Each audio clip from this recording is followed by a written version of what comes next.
Welcome, wisdom seekers from around the world. The Global Wisdom Community is sponsored each month by the Wisdom School and Ubiquity University to deeply explore and discuss topics of profound meaning for a rapidly changing global culture and evolving planet. The focus of today's engagement is women, mentors, and the evolution of consciousness. We're delighted and honored with the presence of Heather Ashamara and Georgie Szabo, our co-host. I'm Dan Gaucher in the role of technical director, and I will now offer an opening meditation. Women played a very important role in the life of the Native American. Today, the elders remind us that women will lead the healing among the peoples of the world. Women embody the powers of love and strength given by the moon and the earth. A woman has access to another system of knowledge that few men develop. She can help us understand. As men, our new spiritual warriors, our role is to protect the sacred space of women so they can do their work. I offer this protected sacred space to Heather Ash, Georgie, Sheila, and all the women in this circle and the larger planetary circle as we listen and engage with you and the strength of the sacred feminine. We hear you. Aho, puha. Thank you so much, Dan, and welcome to everyone. My name is Heather Ashamara, and I'm really honored to hold the circle this month. Will and Judith are in a graduation for one of their grandchildren, and I'll share more about that because I feel like graduation, this time of graduation, is really perfect for what we're talking about today. So I'm delighted to introduce my friend and co-partner and creative goddess, Georgie. And you know, you've probably had the opportunity to read all the amazing things in the world that Georgie has done. But I wanted to share that she is the embodiment of so much important wisdom in the terms of consciousness, in the terms of kindness, in terms of presence. And I was gifted to meet her last month, and we were like this when we finally really had the chance to speak. It was like, oh! And so it feels like now today is a continuation of a conversation that we've started, and I love that we get to share it with all of you. And so today we're going to explore women and women's roles, mentors and mentors' roles, and the importance of all of it evolving. Women evolving, mentors evolving, men and women evolving, and exploring how we can be part of this change of paradigm and consciousness that's happening in the world. And on my Facebook posts, I've noticed that so many of my friends are having children that are graduating or grandchildren that are graduating. And as I was preparing for this call, I thought about how perfect that is, that this time of year, we're honoring students that are stepping out of learning, that are graduating, and that's really one of a big initiations that we have in our culture now, is this graduating from high school, graduating from college. And so today we're exploring really how we are, as individuals, as women, as a society, as a larger paradigm, all in the process of graduating to something new. So with that, I want to introduce Georgie as someone that is really on the cutting edge of that force of initiating new consciousness into the planet. And her work with her mentor and friend, Ervin Laszlo, through her book and through her teachings, she's written a book that is The World According to Laszlo, which is such a heart-centered exploration of a human who has brought so much wisdom through that's so important at this time in our culture. Ervin Laszlo is the author of more than 54 books, and one of his two of the books that are really well known around the Akashic field, around consciousness. And Georgie, through her role as both a student as well as a friend and an assistant for many, many years, then has taken that information and not just passed it on from what she learned, but deeply integrated it and is bringing it forward. And so that's what we'll be exploring today. So my first question for you, dear one, is, as you were in this journey with meeting a man who was a big inspiration to you, and then getting to know him, and then finding your way, what do you feel like were some of the pivotal points, the turning points for yourself around taking the gifts that you learned and then really making them your own? Thank you so much, dear Heatheresh. And before I start answering your wonderful question, a big thank you to Dan and Sheila for making this happen, and of course to Will and Judith for inviting us both to this conversation, and for this really interesting debate, which can actually go on more than just for 1 hour. And just a precursor to your introduction, as per being a student, I think we are always students until we pass on to another dimension. We're just rather advanced students. And I kind of I heard this when I started to go to Tai Chi classes, and first you do like a 3 months initiation practices, and they say, no, you are kind of like advanced. It's like, okay, so when do you become a master? You never. You just remain as an advanced student. So just go back to my story with Ervin Laszlo. It was a really interesting, and it's still a very interesting path sharing with him.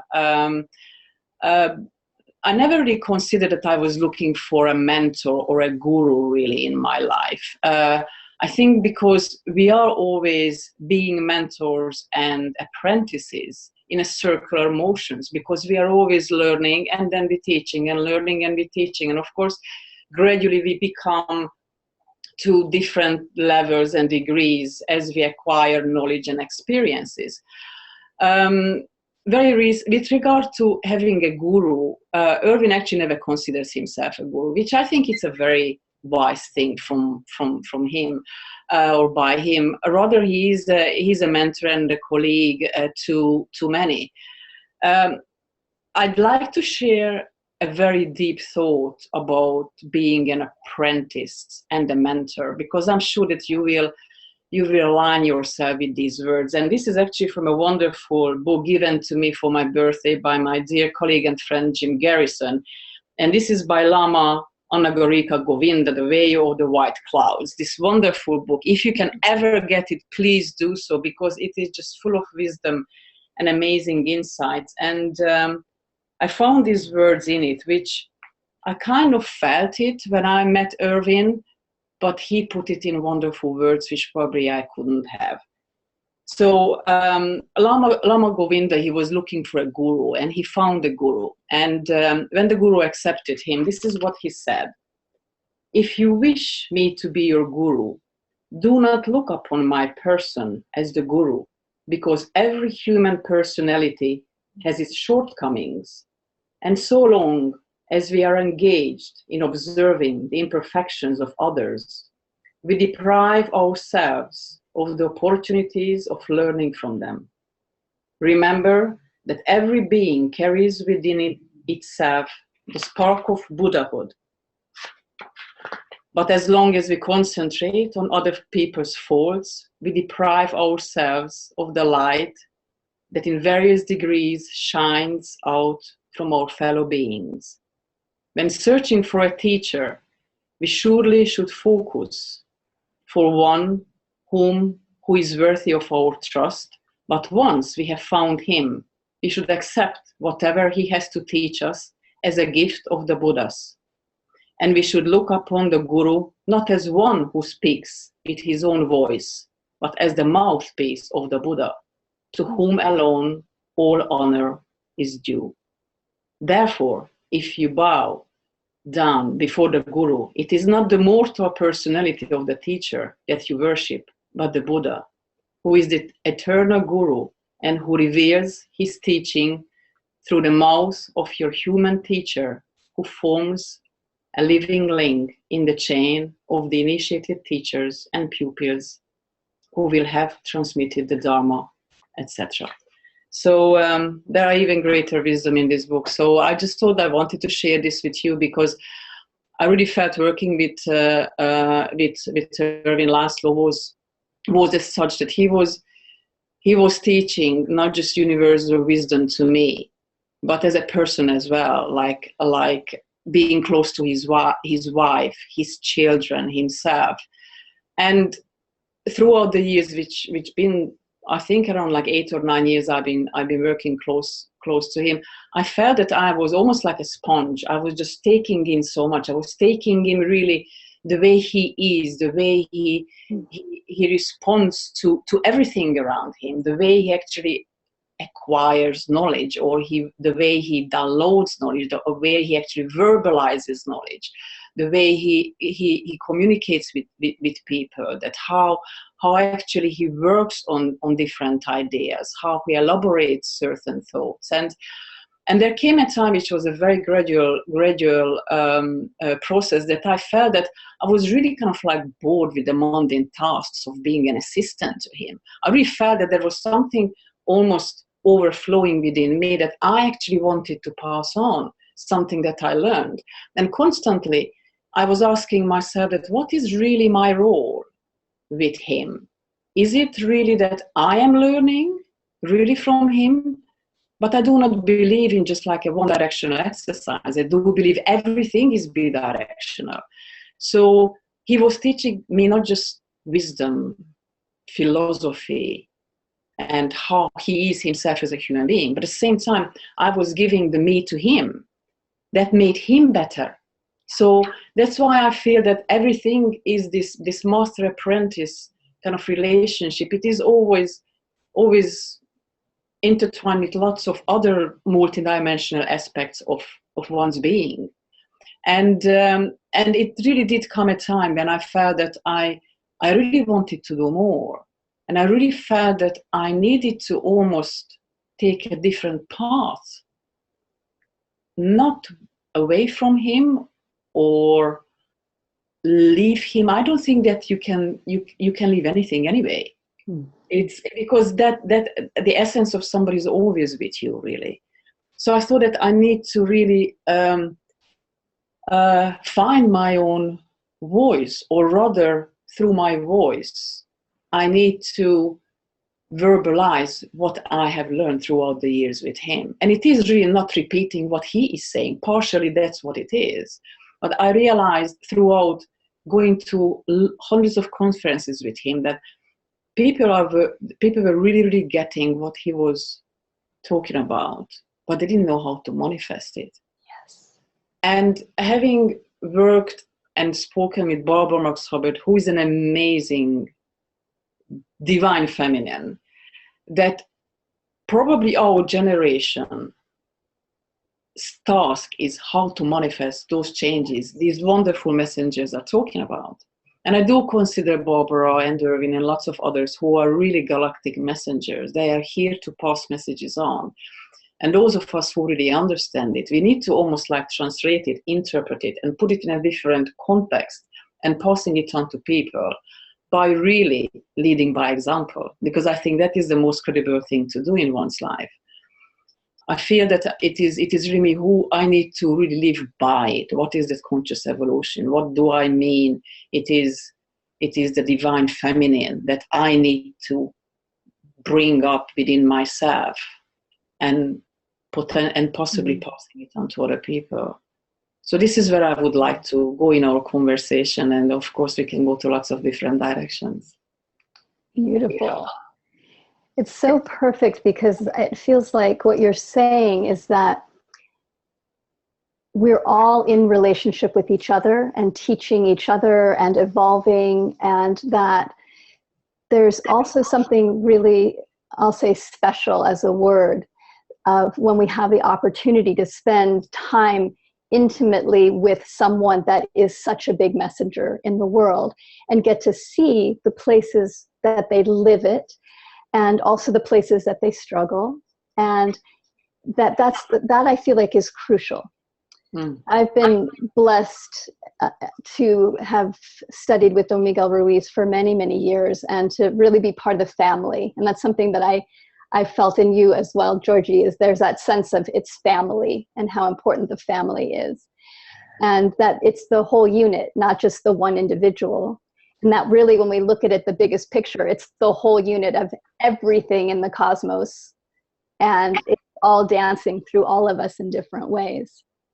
And in this place of being around someone that inspires us, that lights us up, which could be anybody. It could be the person down the street, you know, it could be a little kid down the street, and it can be a teacher who has impacted thousands and thousands of people.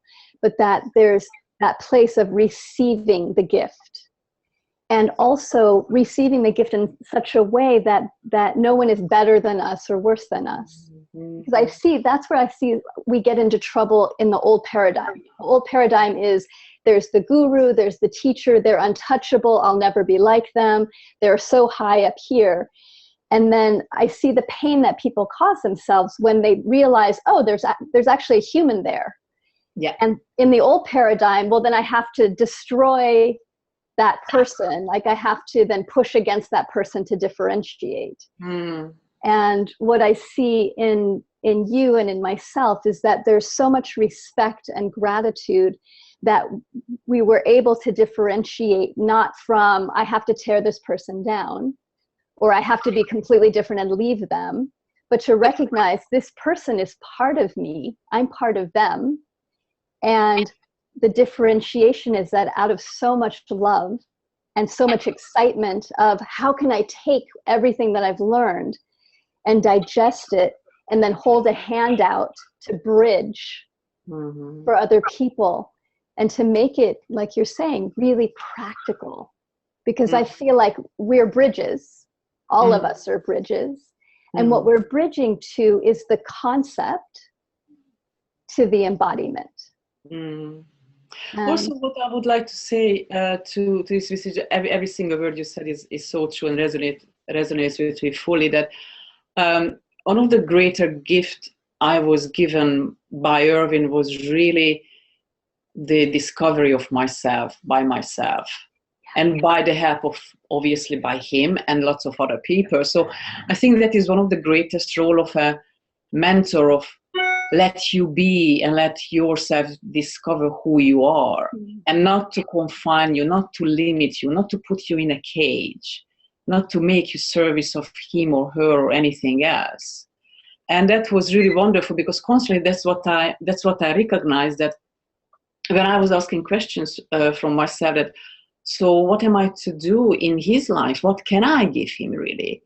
And instead of really searching or rather forcing the answer, I think I was already doing that, just being me, who I was, and really discovering. And many times when he was challenging me and I had negative or positive reactions, I was observing that is it really me, or is it a reaction? And that was really wonderful discovery. And many times I mentioned to you, when I was writing my doctoral dissertation, he was my contents advisor, and I shared obviously some of my chapters I wrote with him, and he was really pushing me. And there were times when I was so, how can I say it in a nice way? I was so angry, really, that I didn't speak to him for like 2 weeks, because I was like, it's like, he's just so naughty, and he's really, but he was pushing me, and now I'm so grateful. And I'm so grateful for that as well, because he really pushed me to the no limit zone, really, within myself. So I think that the greatest gift, as I just want to repeat it again, is really learning about myself, and that great respect we have for each other, and of course for everybody around us. So it was a continuous learning about myself, about him, and really realizing that that this is a continuum. This is a change. This is a constant change. And I am doing this consciously. And this is really the bottom of conscious evolution, evolving consciously. So I think that is really the greatest gift, and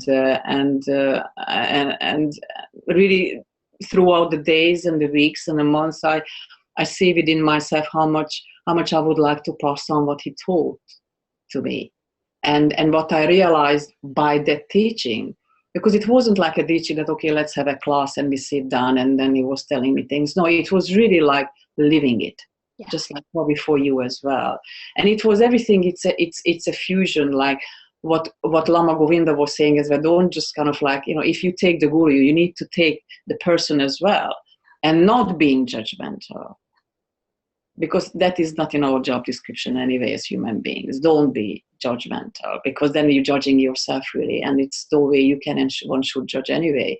But it is really just by seeing him as a person, as a father, as a husband, as a friend, as a colleague, and what it is I can give him to elevate him as a person, and then make him better. So that's why that was that constant exchange, and it was really a unique relationship, and it is still evolving, just like any relationships are evolving, really. Yeah, absolutely.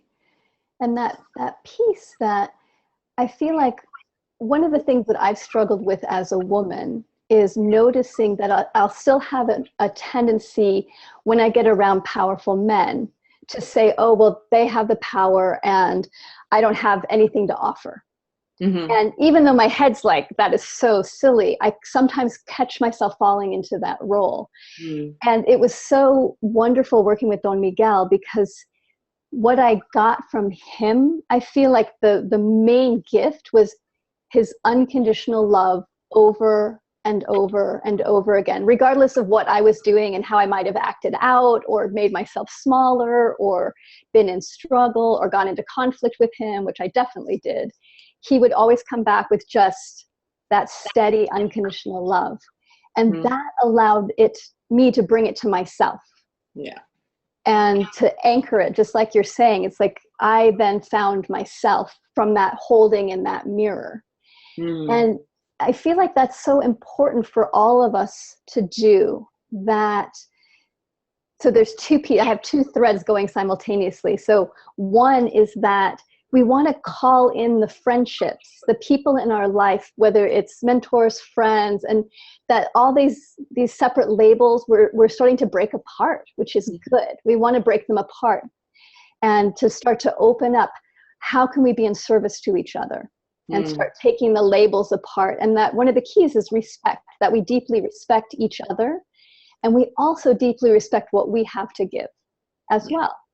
Yes. And that as women, I think that as women, we're learning how to do that more and more, that as we begin to befriend men and be mentored by men and to shift the old relationships, to recognize that we bring important gifts as well as receiving important gifts. And so just for all the women that you may still have that place of, I don't have anything to offer, I'm just a housewife, or I don't know about this area, or I'm not as unconditionally loving as that person over there, that we're all nurturing and feeding each other in many different ways that we can never even understand how we're touching each other. Absolutely. Yeah, absolutely. I yet again, I resonate with your words. I also wanted to mention that I know many people where actually the mentor is a lady and the apprentice is actually a man. Mm-hmm. So because obviously within ourselves we have the masculine and the feminine in different degrees, and I think that this is one of the task we need to rebalance in our world right now. There is a lopsidedness. I think there's a lopsidedness or rather incorrect understanding of ourselves, having an incorrect worldview as well, which is really the bottom line of everything.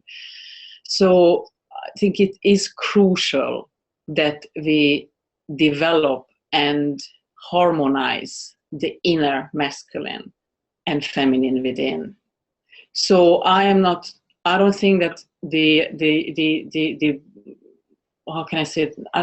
Probably this is the incorrect word or sentence to say bringing up women. Really, it is. We don't need to. We just need to really re-understand and realize our gifts. Yeah. The gifts of creating, the loving, the nurturing, the divine intelligence we have, and then the collaboration energy we have.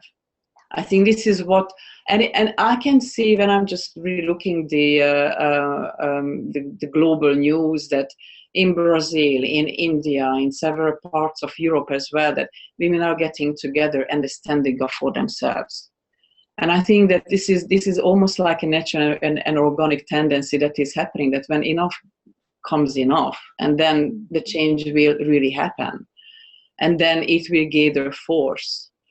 I'd like to actually read something, just a beautiful line by Andrew Harvey and Anne Baring in their book, The Divine Feminine. What is the Divine Feminine? The Divine Feminine is this unseen dimension of soul to which we are connected through our instincts, our intuitions, our feelings, and the longing imagination of the heart. Mm. It is just beautiful. It's really so beautifully put together. And I think there's a great debate at conferences on the internet that how do we evoke this divine feminine that is almost, are we stuck, or what is not working for us really? And when I was thinking about this, there is a wonderful experience came to me. Probably it was like 7 years ago. There was a conference in the south of France, led by Andrew Cohen from Then Enlightened Next. I'm not sure he's part of it still, but Barbara Marx Hubbard, he was one of the honorary keynote speaker, and Andrew being Andrew, he was very forcefully saying, now we need to really step up the plate. And then I was actually looking around and I saw ladies' eyes were kind of like bulging out. And I just thought, oh, okay, what Barbara Marx Hubbard is going to say to that.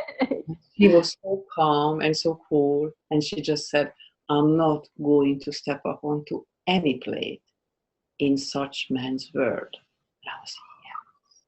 Wow, wonderful.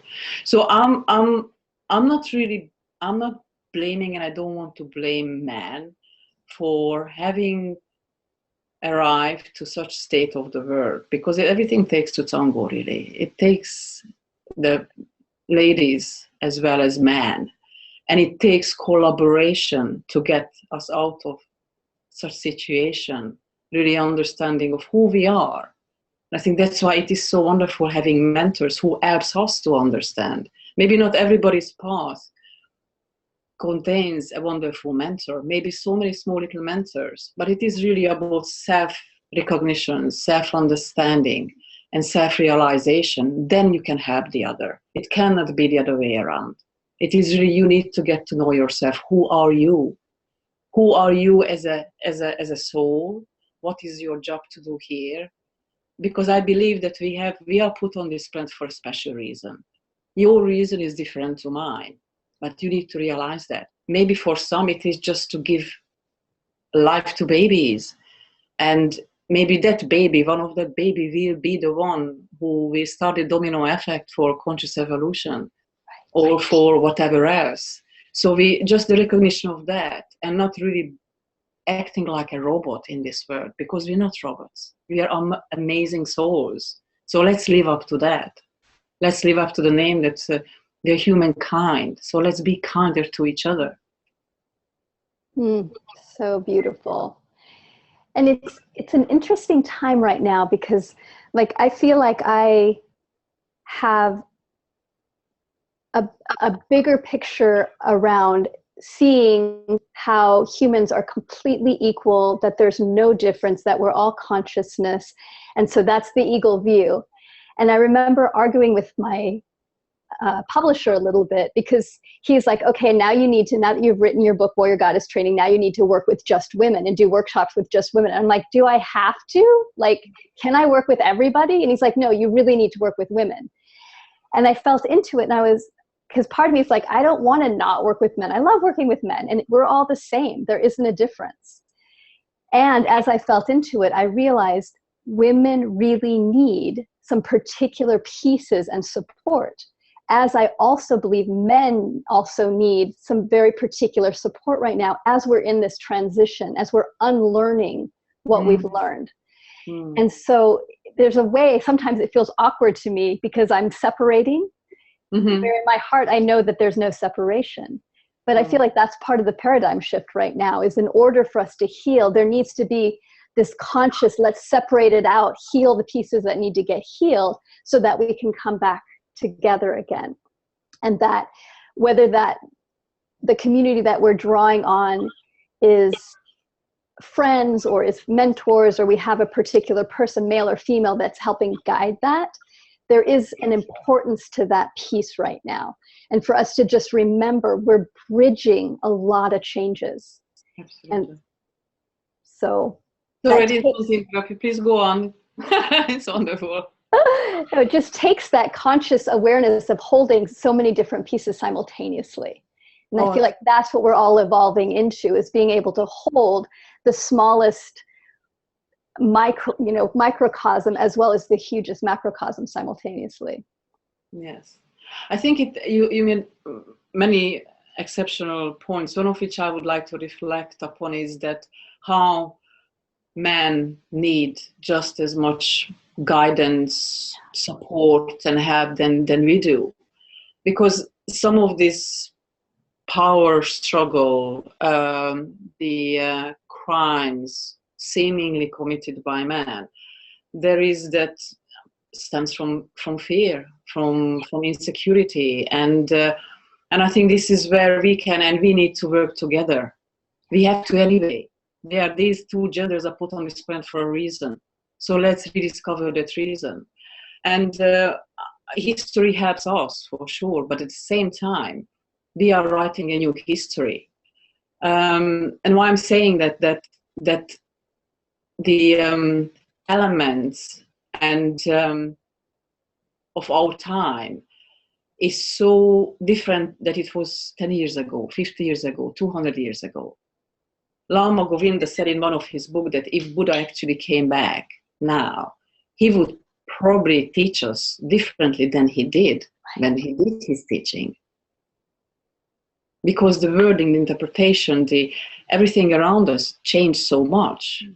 So we need to adapt to that. So I think more and more we need to be adaptable. And it is, I really feel that the two key mantras here, not just respect, but tolerance as well. Tolerance, that we tolerate each other. Yes. Obviously, I do not tolerate if somebody wants to harm me, my loved ones, or anybody around me, including Mother Nature.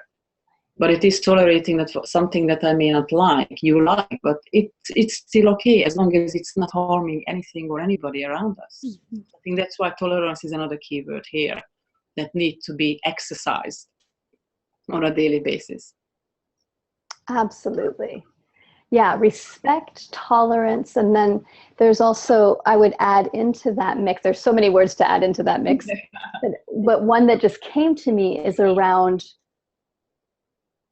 presence and honesty, that we show up with each other as authentically as we can, and that also, as we're in this transition, if we're talking about male and female, we're in this transition of learning how to be friends. Mm-hmm. Mm-hmm. And that part of that is to show up in honesty with each other, and in that place of really knowing we're learning how to do this, and there isn't a broad, like, here's how you do this. There isn't a lot of history around it. There's a lot of history of conflict, or there's a history of there's one partner that you're going to have for the rest of your life, or serial partners that you're going to have. And so this idea of male-female friendships is kind of new, at least in the modern world. I don't think it was new in the past. And I also know, and I should say Western world, So we're learning how to do that. And I just came out of a retreat called Jump, where I'm so blessed to have 3 males on the staff, and 3 men that I love very, very much. And as we were going through our week together and getting closer and sharing from our depths, I really realized how we process things is different in some ways. And yet, when we showed up authentically with our vulnerability, with where we were at, the love between us just deepened so much. Mm-hmm. And when we also were really clear about what the boundaries were, I think this is important, that it's so easy to get confused as you go deeper with another human, that your heart starts opening and you feel seen and you feel, like, yes, that it's really easy to get confused with, what does this mean? Like, are we supposed to be lovers? Does it mean we're supposed to get married? Are we supposed to, whether it's male, female, or male, or male, female, like whatever the dynamic is of who we're attracted to sexually, that as we get more intimate with people, we can get confused of what it means, and make it mean something. And so that's also that honesty of, like, it doesn't have to mean anything except you're getting closer with this human. Absolutely. And that, I think, is a foundational piece for all of us as we're deepening with anybody, is to recognize there may be attraction, there may be some confusion, but when we can clarify, what are we doing? What's our intent? Then all that goes away and our hearts can come forward and just rest into that beautiful unveiling that can happen in deep friendships. I totally agree with that. Absolutely. Also, I feel that we not just redefining things, notions between relationships, but we really shouldn't put ourselves and newly forming relationships or experiences in boxes and put tags on them. This is what it is. This is what it is. Let's just kind of like go with it and see where it takes us, and be present with it, isn't it? So this is about definition. Really, that definition doesn't have to be like an old thing. That was in the past, really. With somebody, you have a different role, different karmic relationship, and to be discovered. I think this is all about that. The whole life is an amazing discovery, isn't it? An amazing journey. Once we look at it that way, it may be sometimes the path rocky and a bit difficult. We may have storms, but the sun is always shining behind clouds. And we have wonderful people around us. We really have, this is for that. We have new people coming in, people are departing. Somebody was actually saying to me the other day that life is like a lift, like an elevator. You are in your own lift and you're gradually going up. Doesn't matter how you actually imagine it. And then in different levels, people join, they get into your lift, and then some people stay with you all the way, some people get out. And that's fine, isn't it? So it is that you give something to that person, something that person gives you. And then these are these relationships that for short term, for long term, but it doesn't matter. Let's not define everything, really. Just enjoy it and be with it and in it, really. Mm-hmm. Because sometimes actually that the reason why that person was in your life or is in your life, that comes much later. We don't need to overanalyze it with our left brain hemisphere. Let's actually rebalance these two with our heart and our consciousness and the super consciousness around. So we have much to do, but at the same time we can reduce it to simple things, really. The unconditional love, respect, and being in communion with Mother Nature and the cosmos. We're an integral part of it. We're an integral part of everything and everybody around us. And all around us, all things and people are sacred. This is the sacred, divine life. And so much more to be discovered. We don't know everything. We really just don't. And we don't have to. We really don't have to really know everything. Just be with it and have the sheer pleasure. When there is a pleasure, of course. Everything is teaching. Every single experience teaches us something. Everybody comes to our lives, teaches us something. So that's why we are students. So we just go back to where we started. Yes. We are forever students. Beautiful. And I love that we're students of the mystery and awe and creating the new in every moment. So let's open up our discussion, and we'd love to invite some of our community in to share. So let's see, Sheila. Hi, love. If you can share, first responder. Thank you, Heather Ash. I appreciate this. As you were speaking, a question that popped into my mind is, do you have a practice that when you notice and feel within yourself that you're shrinking, or that you're allowing yourself to be small and allowing the strong voice of a man in your presence to overpower, would be one word, or be dominant? So do you have a practice in the moment when you feel yourself doing that, you feel yourself shrinking, that you rely on to kind of recenter yourself and remind yourself that you have value and that what you have to offer is what needs to be spoken in the moment? Great question, Sheila. Thank you. So what I've noticed about transforming an old pattern like that is how it starts is actually after the experience. So I'll notice later, oh, whoa, I shrunk. And then at that moment, what I'll do is, instead of I shouldn't have shrunk, I'm a bad person, they were dominating me, I stop all the stories and just feel into what would it have felt like if I had stayed present and in my power and in my gifts. And so I'll find the feeling sense in my body. And what we want to do is be aware that it's not like I'm now going to puff myself up so I stay. It's finding that place in the body that's like, okay, I feel myself. Mm-hmm. And so I'll anchor that in. And what's happened after doing that enough times is I can catch myself in the moment. And so there's a particular feeling sense in my body where I'll notice my shoulders start rounding. I start thinking and trying to figure out what I'm going to say next, or feeling like I don't have anything to share. There's particular tells that my body gives me. And as I'm aware, I can then start to open and breathe, really get into my feet and ask myself, okay, sweetie, what's your intent here? What is your gift that you want to bring forward? And often what I'll do is I'll start asking questions.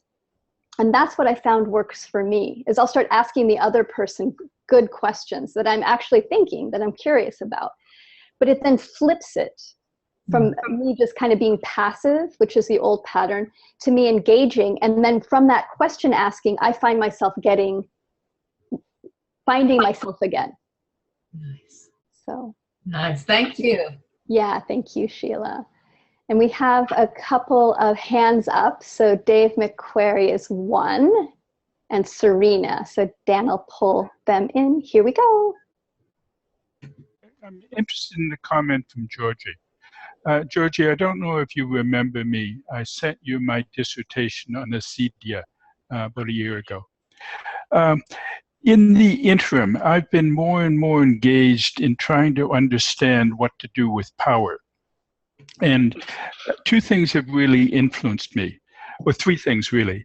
One has been the book Future Primal, which has talked about the underlying democracy of the San Bushman and its characteristics. I don't know if you're familiar with that, and I don't think I'll expand upon it. More importantly has been the book, The Parable of the Tribes, 1995, in which the parable underlines that when you have, say, 10 tribes and one of them becomes aggressive, what do the other tribes do? And it's a brilliant dissertation from my point of view in looking at the various options. But most importantly, the other tribes have to be, at some level, become aggressive. And then the third thing that has influenced me is that David Suzuki, who is sort of Canada's leading environmentalist, a number of years ago noted that the environmental movement has failed. And what he was looking at is the fact that no matter how much we emphasize the positives of what we're trying to do, something in the culture resists that. And it's that resistance that I'm trying to understand and come to terms with, that if we become, and my question is this, if we become a mature culture, how do we deal with power? Because our history is that aggressiveness has defined our civilization. So your commentary, please. Yes, thank you so much. I really enjoyed reading your dissertation. Just in brief, because we really haven't got much time, although probably you and I can continue on this discussion. I feel that when people recycle but they do not know why they recycle, then the whole progress is going to come to a halt. Yeah.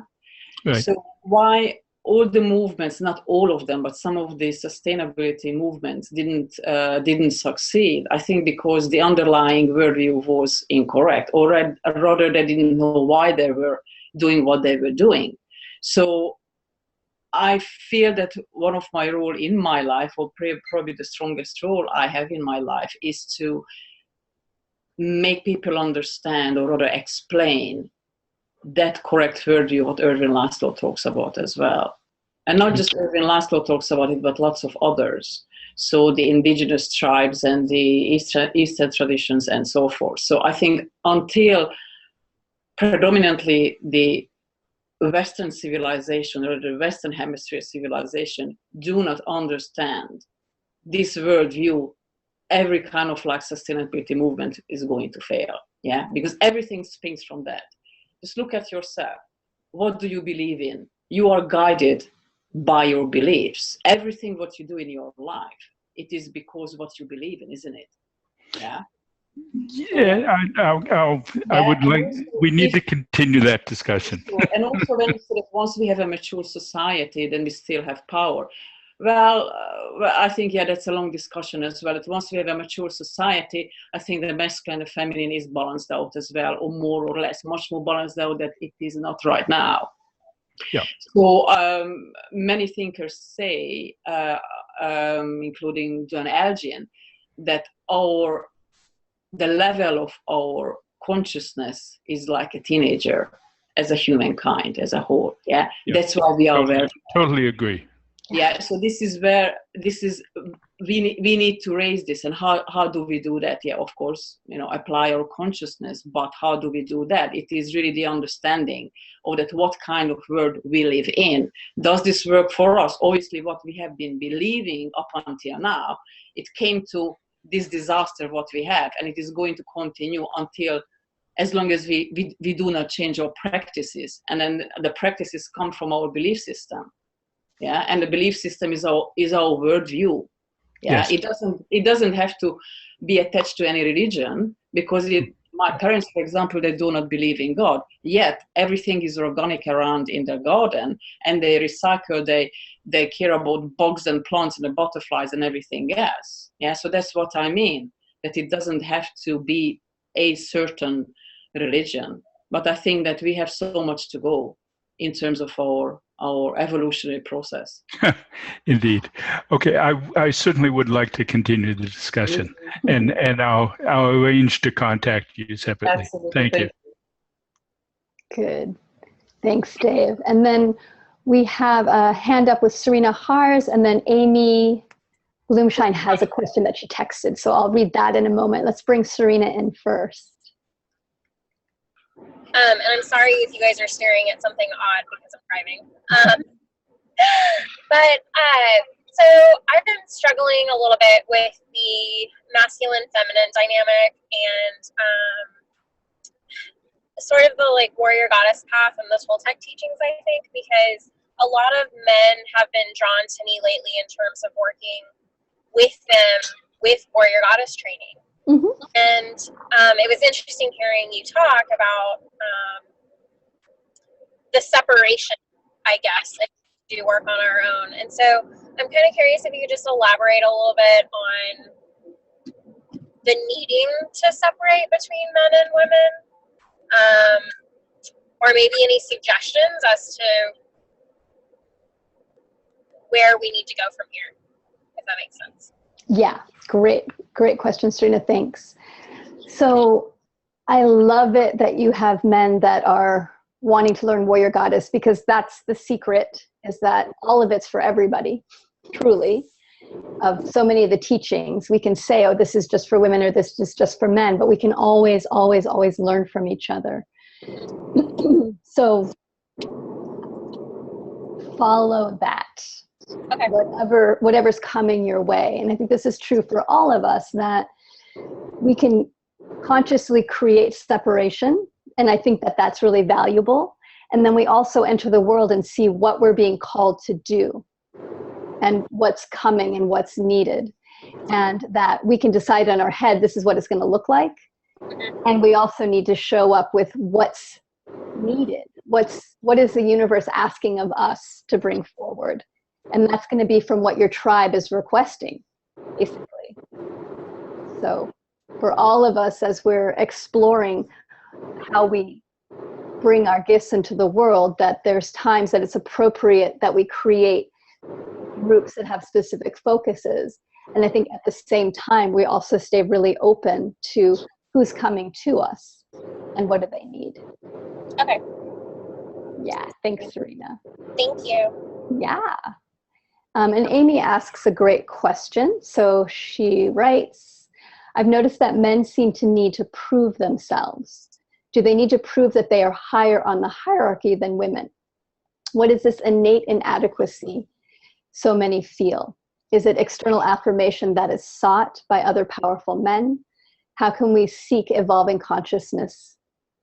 Understand, I don't know if it got cut off, but that's the gist of the question, which is fantastic. And I don't know, Amy, if you want to come on and elaborate on that, or if that feels clear and we can just answer from there.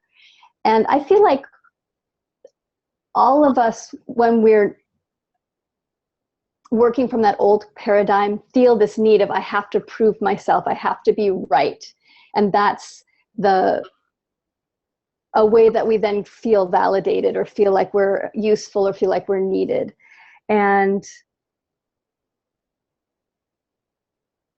you know, I would like open it to the men. Does that feel like that's a really deep part within the male psyche of that needing to be right and proven? And I think it's more, I think it goes through all of us. Maybe it goes through men more strongly, but I feel like from the point of view of the way that we've been trained in the Western, like that the way that we're dreaming especially in the Western world right now, there's this very strong, I must be an individual, I must prove myself, I must be right. Like our minds love to be right.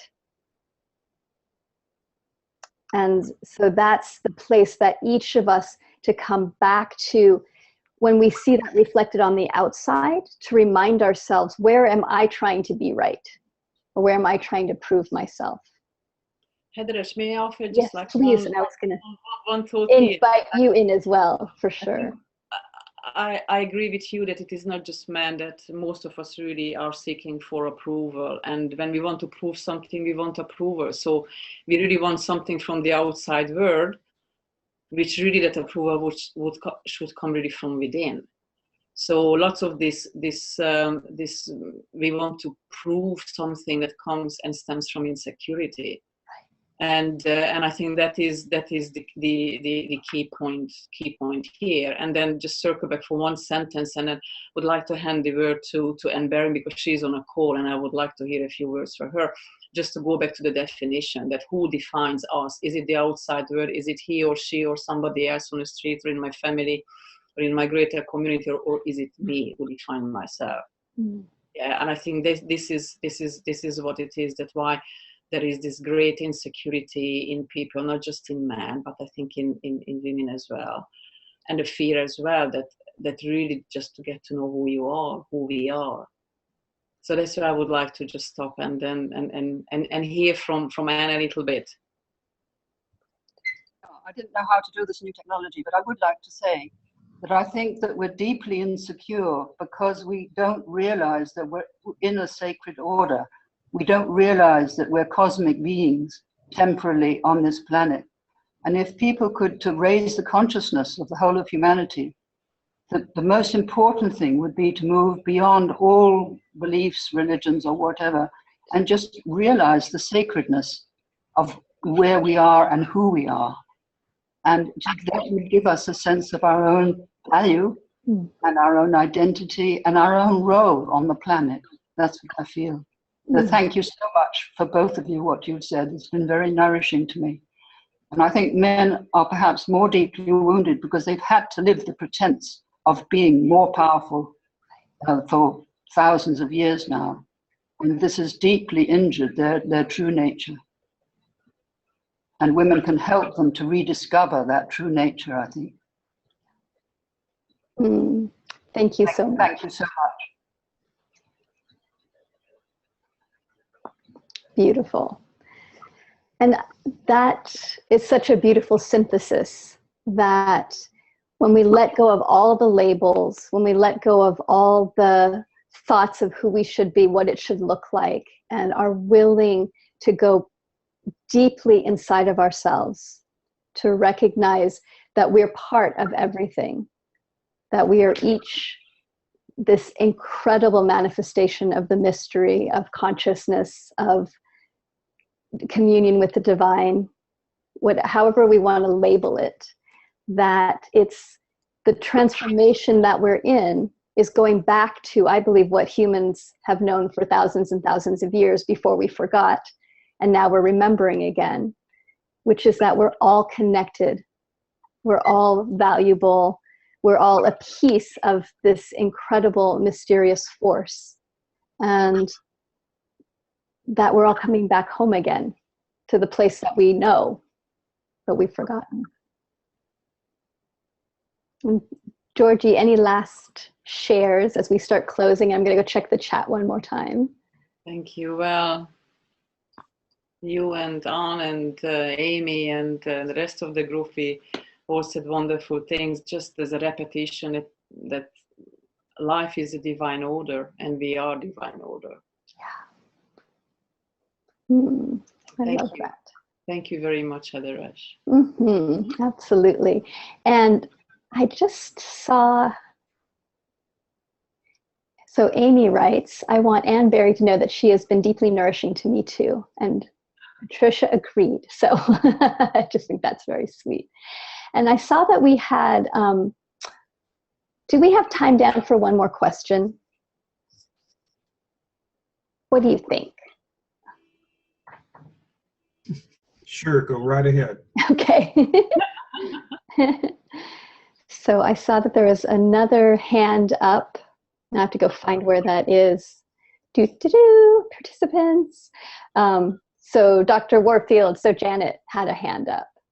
Okay, I just wanted to comment on Dave McQuarrie's statement about power, his questions about power. If each and every single person on this planet were standing in his or her full power and presence, we would not have tribes. We would not have conflict. We would only have deep listening and service to one another. And we would have a transformed world. I'm done. Thank you. Beautiful. What a rich, rich call and conversation. And Georgie, thank you so much for bringing not only your knowledge and your insights, but also just your heart. Can really feel your heart and your kindness and your presence coming through. So much, much gratitude. Thank you to everyone for your incredible questions, for being part of this discussion. And I want to invite all of us to keep digesting what came up from this call, and feeling into yourself of how can you become more intimate with yourself and open to surrendering the need to know. Just that will be a good question to explore. So we're going to have Sheila do a closing. Thank you, Heather Ash. I'm so honored. This has been a fabulous call. Before I do our closing, I'd like to invite everyone to join us on June 20th to honor the summer solstice and our Wisdom School graduate students. So we will have a call, and it will replace our July community call. So we will not have a community call on the first Saturday in July. Instead, we will all gather on June 20th to honor the solstice and our graduates. And if you look on the chat, there's a link there that you can register for that. And we'll also send that link out to you in our follow-up email. So now I'd like to say a closing prayer. And I want to thank Georgie and Heather Ash for such inspiring words and for holding this sacred circle as beautifully as you have today. So thank you to both of you. So as a closing prayer, I offer this: Aho, sacred mystery, spirit of the divine feminine in our midst. I offer prayers of gratitude for the sacred circle today. May we women continue to gather through circles and sacred ceremony to make manifest your energy within us so that something new can be created in this world. May we own that we carry in our wombs the energy of the source of creation at the center of the universe. May our beautiful men protect the sacred space for our work in the world as they have today. May humans return to a harmonious balance with the feminine principle in nature. Ho Mitakuye. Thank you. Blessings to everyone. Thank you. We can do the traditional Toltec, very serious goodbye, which is blessings, everyone. See you June 20th. Bye-bye. Thank you. Bye. Thank you.